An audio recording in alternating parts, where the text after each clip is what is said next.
Hello and welcome to Update by Veg Economist. My name is Nadine Filko, and in the next 30 minutes, we're going to deep dive into a one-on-one on circularity and its role for a resilient food system. To do so, we have Carsten Gerhardt here. He is one of the masterminds globally and is also partner Circular Economy, Ernst & Young Global Consulting Services, but also chairman Circular Valley Foundation and initiator of the Circular Valley here in Germany. Carsten, welcome. I'm really excited to deep dive into this issue and get some of your insights as you are closely connected to all industries out there, and maybe also take some insights from different industries for the food system. You've devoted most of your career to circularity, actually, and for a starter, I would like to know, was there any certain event or anything that changed the way you handle resources? So Nadine, first of all, thank you very much for having me and the very warm words. I hope I can meet those high expectations. And as to your question, what sparked my commitment to sustainability and to circularity, this goes back quite some time when I was a little boy, something like 13 or 14, so over 40 years ago. I had an experimental kit that contained a photovoltaic cell. And this photovoltaic cell could produce energy from the sun. And that was totally fascinating for me at that young age to see that we have a very clean source of energy, if we like, and that determined much of my whole life and much of my career. So I studied physics to better understand if I could possibly contribute to a cleaner energy system, ultimately finding out that it is not the lack of innovation, but the lack of implementation, which is our big challenge. And that is why I then went into consulting. And in my consulting career, I had the privilege to work in many industries across clients on sustainability topics. And the longer I worked in that, the more I figured out that our main challenges are in the area of ecology. So basically, all the emissions we are producing as mankind, those 100 billion tons, a monstrous number, far beyond imagination. But if you break it down on a per person basis, it is 35 kilograms per day that we emit as each and every person on this planet, on average, from our technosphere to the biosphere. That is the number which caught my attention years back, and that is why I thought, well, that's something very worthwhile to work on. And besides that, there was a very personal experience when I was in India some 7 years back. I was in the working slums of Mumbai and realized how people live there and how they really live surrounded by waste. And that also triggered me to more focus on the topic of circularity. Now, before we deep dive into why you also founded the Circular Valley and what you're doing there, I would like to know, you already said they are living surrounded by waste. How come, did you ever touch any reasons why we as humankind actually have this way of handling of resources? Why do we actually throw away everything and then say, oh yeah, come on, I can buy another one, never mind, who cares? Is there any theory behind that? Is there anything we can change in our minds? And also, you said 35 kilograms per day. That's very abstract for me. What does that actually mean? Could you describe it in a different way, like driving a car for a certain amount of hours or something like that? Well, 35 kilograms per day as emissions. I mean, imagine that as a backpack. Yeah, it's really two really heavy backpacks, or it is it's something like how much is a cask of beer? Isn't that round about 11 or 12 kilograms? So it would be like three full casks of beer, yeah, that we emit on each and every day into the environment. So, but the thing is, most of that we do not see. So half of our emissions are carbon dioxide. You cannot see, you cannot smell it. Much of the emissions are from the construction industry. We also don't see that. So I think the big topic is we don't see all the waste we are producing, and particularly in Europe, we have a functioning waste management system. So whatever we want to put away is being picked up on a weekly basis. So we don't see it unless perhaps we go to some fancy vacation spot and then go diving and suddenly realize, oh wow, there is plastic in the ocean, which by the way is not the one that we in Germany or in Europe usually let go into the aquatic systems. It's other parts of the world, but unfortunately, since the aquatic systems are all well connected, finally it ends up in any corner of the world.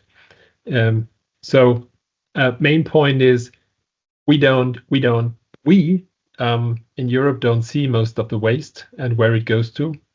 And if we see it, then it's too late. So you would say for India, it is too late actually because they're living within the waste. And does that change the way they are handling resources at any point? I mean, it can change.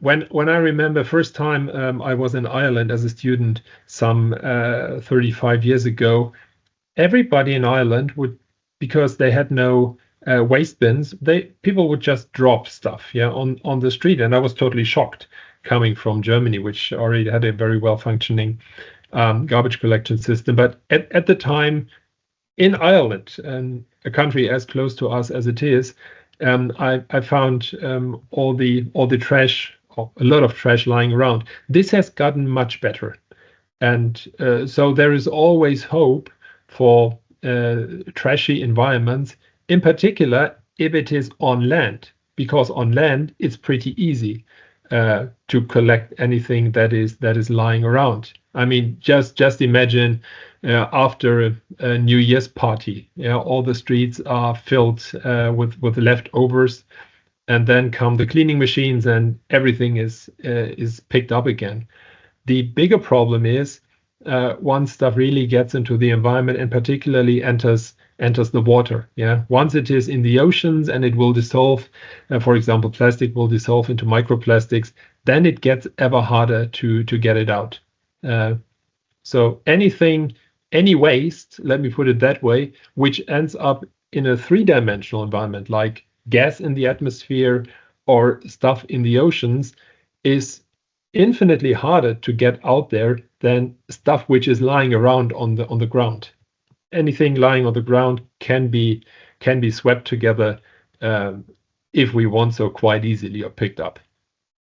So would you say our waste management is kind of a circular system already? And then maybe we also, because we want to talk about the strategic necessity for companies out there, talk about how we can implement more circularity in the food system. Maybe you can also talk about the circular valley and what the strategies there are you're talking about.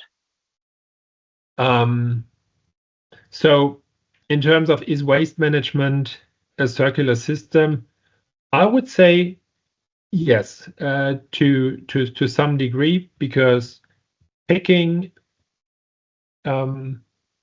post-consumer, as it is called, post-consumer material, picking it up and having it recycled somewhere, even if it's incinerated, I think that is a circle which is closed. So that to some extent is circular, unless, and that is sometimes the big problem, you incinerate it and then in the gases you have some components which can only be filtered out and which need to be stored away.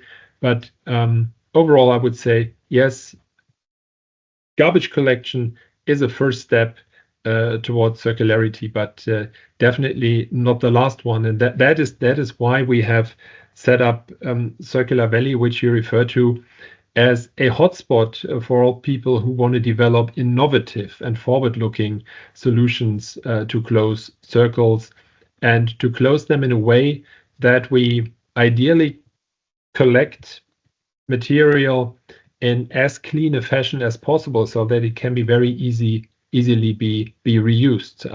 The problem mostly is us humans.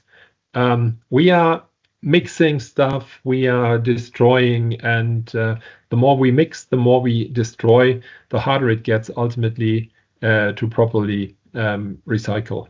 So Circular Valley is the ambition to establish a place where people can convene who want to work on that. And this is something we set up in Germany. If you want, I can talk more about that, what was our motivation to do it there and what we actually do. Please. Yeah, okay.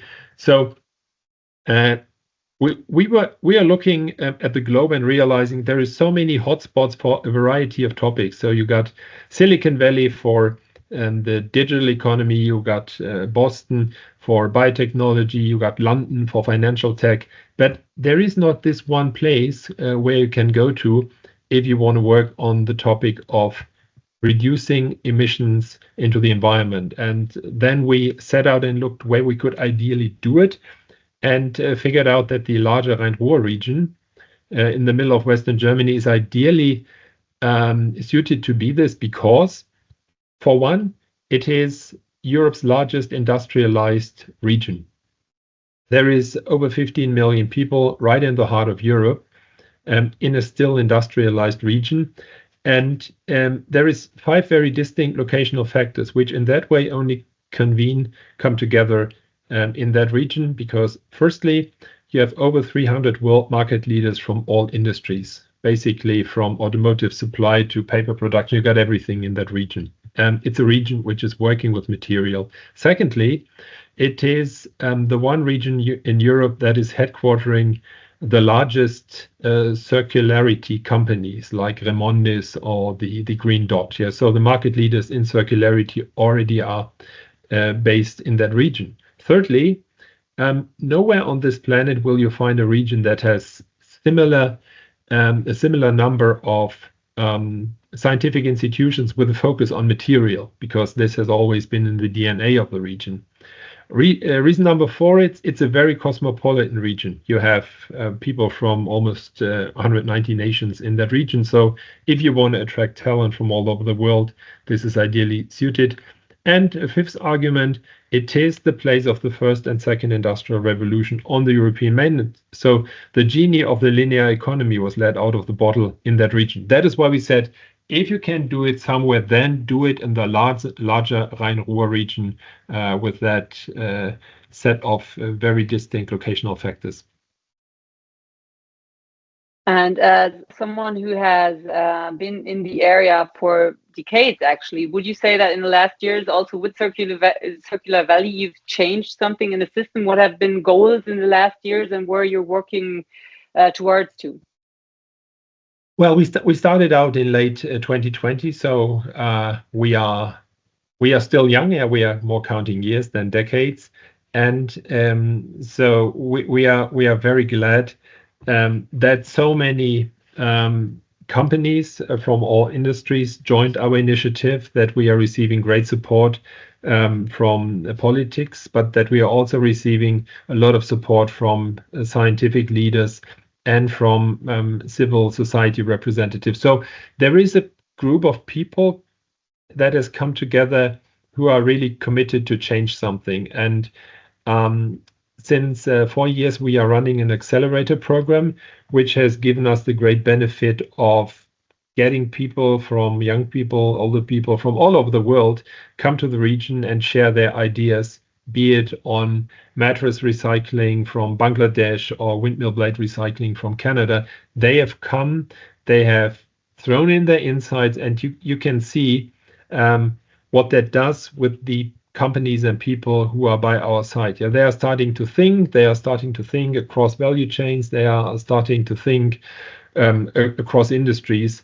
So I think it has already changed a lot, and very importantly, it has initiated a very important cross-border process between Belgium, Germany, and now also the Netherlands to start to think in that triangle of Flanders, North Rhine-Westphalia, and the southern Dutch area, to think how can we cooperate cross borders to reduce emissions and close circles.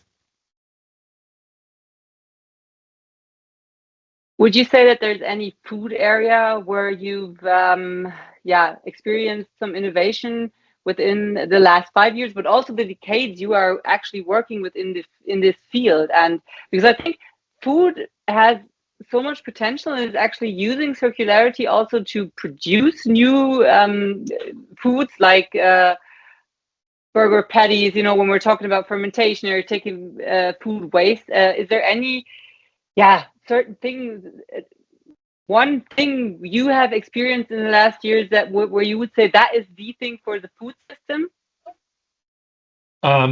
So first of all, I totally agree that food is an absolutely important area, and that is why we also have it as one of our 5 main pillars in Circular Valley. The food system is one of the big material streams which we are having. And so we are counting it in billions of tons. Obviously, it is also generating big time emissions as food production is heavily associated with greenhouse gas emissions. So that definitely a topic of very high interest. Well, the point which the food system, or where it most closely touches circular economy, obviously is packaging, because our food needs to be packaged, and packaging nowadays very often is done by plastic wrappings or some other kind of plastic packaging, and that actually is most of the plastic which we find ultimately in the environment.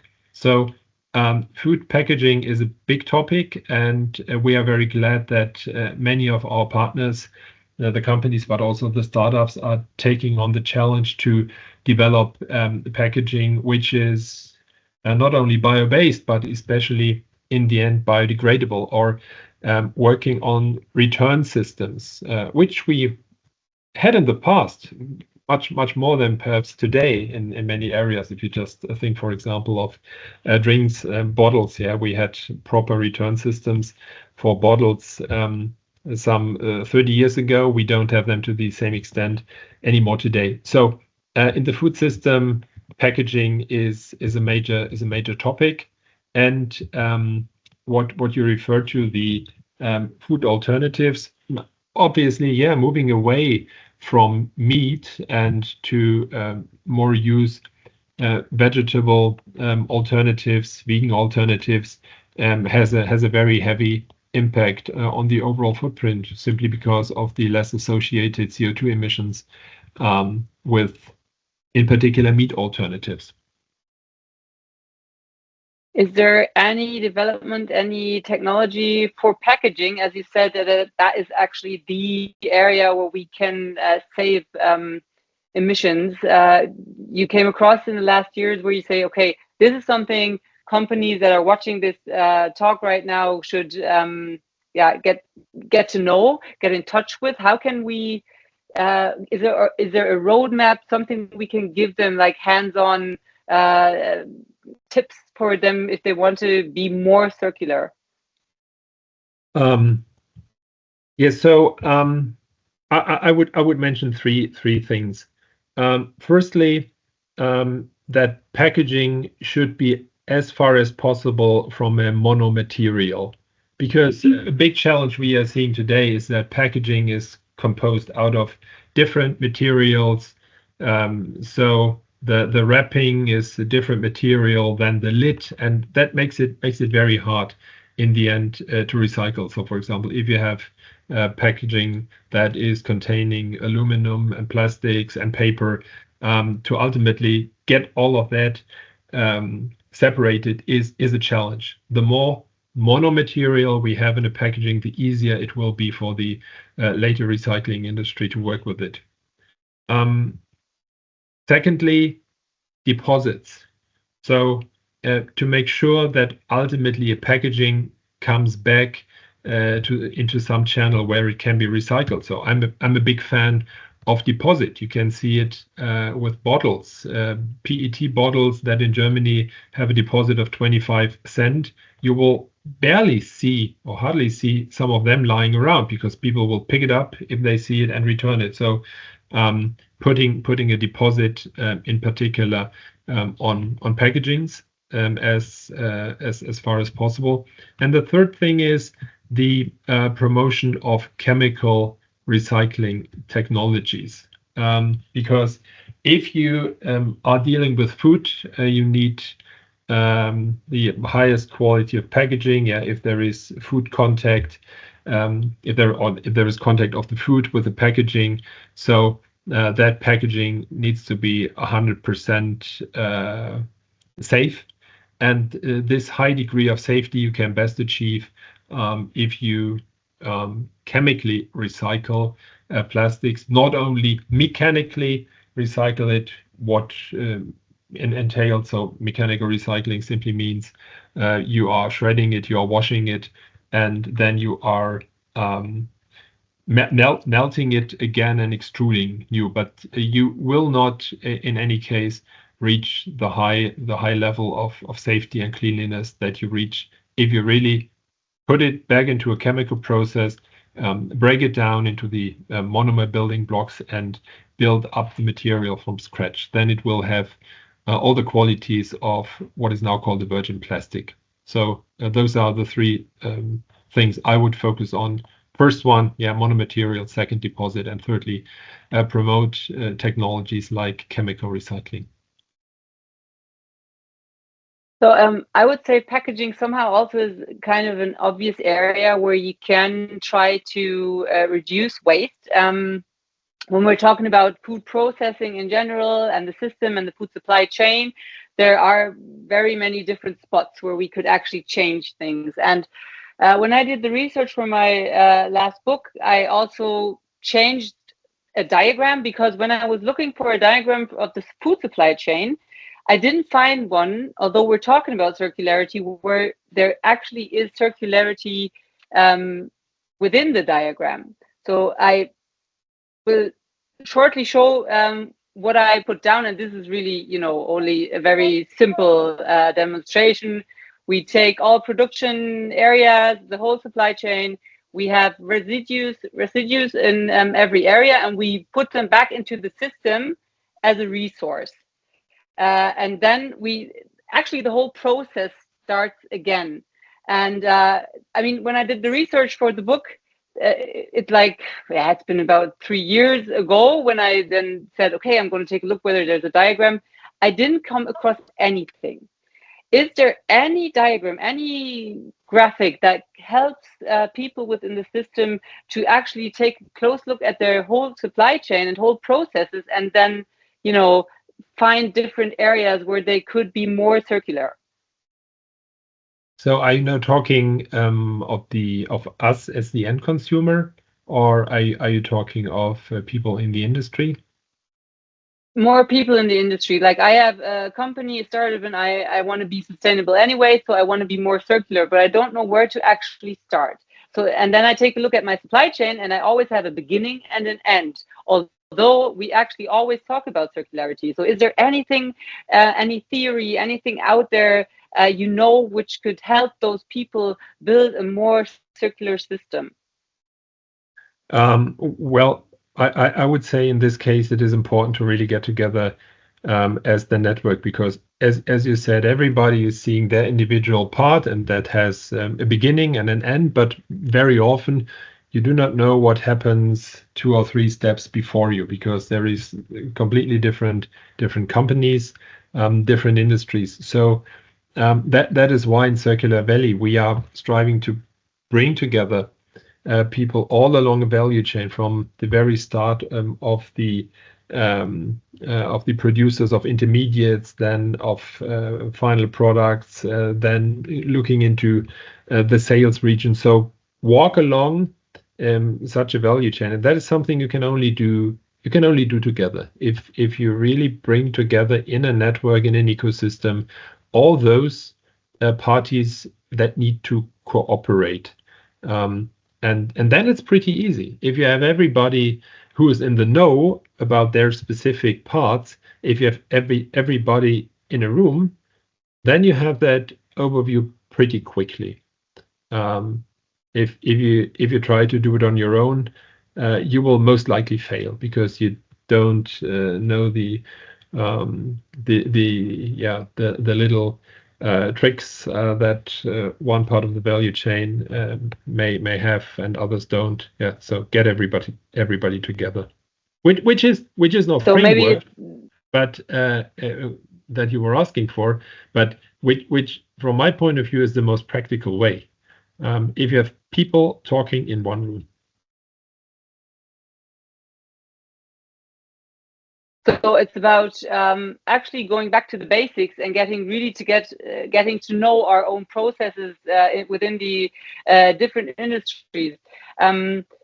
Now that we're talking about companies and we also talked about different countries already, I was wondering whether, because for novel food, for example, we have lighthouses out there. I know you're in Singapore at the moment, so you're actually experiencing one lighthouse in biotechnology support.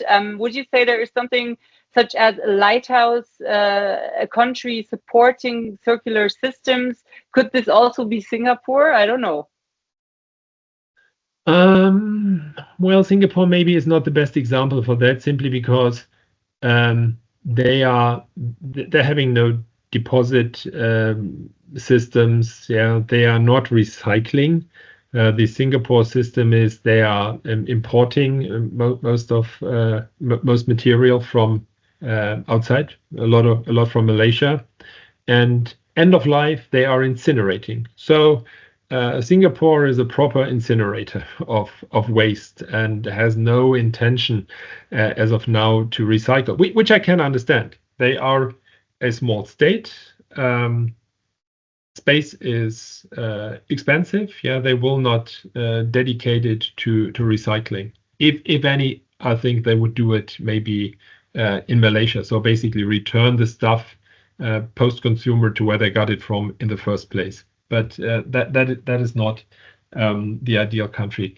I think that the European Union, with the Circular Economy Action Plan from 2020 as part of the Green Deal, and now with the Circular Economy Act that is about to come, can be the leading region in the world on properly closing material circles. And with all the various quotas on recyclates that are now being introduced, I would say that in principle is the right way. And Germany, with the national strategy on circular economy that has been drafted in 2024, already has taken a good step ahead now, and can become a leading country in Europe on circular economy again. Are there any wishes from your side, for policies or from politicians, things we definitely need to do in the next years? I know because sometimes they say things, they work on frameworks and publish them, but not very much happens. So what would be like the leading pillars to actually really get there? I would wish to get in close contact with the industry experts to understand what is feasible, and to get the questions about our renewable energy system right, because renewable energy is not only key to a competitive production. That is what everybody's complaining about now. Energy prices are too high in Europe, especially in Germany, and that is why we are no longer competitive. So energy is not only important for production, but it's also in particular important for recycling. Because basically, if you give the chemist enough energy, he can produce heat and pressure, and then there is catalytic processes which are capable to separate material again. But the availability, the affordability of cheap energy, cheap renewable energy is important. And we have put great attention in the past years on building renewable energy production systems. So that is solar and wind. And I'm aware that many people are complaining about this, but I think it was the right path to take. Now, what has been neglected from my point of view a little bit is energy storage. So that is why we now very often have a surplus of renewable energy. We now need to expand storage systems, in particular battery, but also chemical storage through electrolysis and hydrogen, to really harvest all the renewable energy that we are producing and make it available at a cheap price, also at times when the sun is not shining and the wind is not blowing, because that energy is at the beginning and at the foundation of all important value chains. So we need to have that clean, reliable, and cheap. And that is what we can achieve, in particular through photovoltaics. They are so cheap by now. Many people don't realize it yet, how much cheaper solar energy is than the conventional energies. Having that said, on political side and also solar energy, and we have to store it, is there anything you are currently working on for Circular Valley, like a big issue? Is that the energy issue with all the people who are connected to Circular Valley? What's the goal for you in the next 45 years, in the next 5 years, of course, maybe for the next 45 years, so we're looking at a better future? So there is this collaboration, which I alluded to before, between Western Germany, Belgium, and very soon also the Netherlands. There is 3 focus topics which we can accompany there.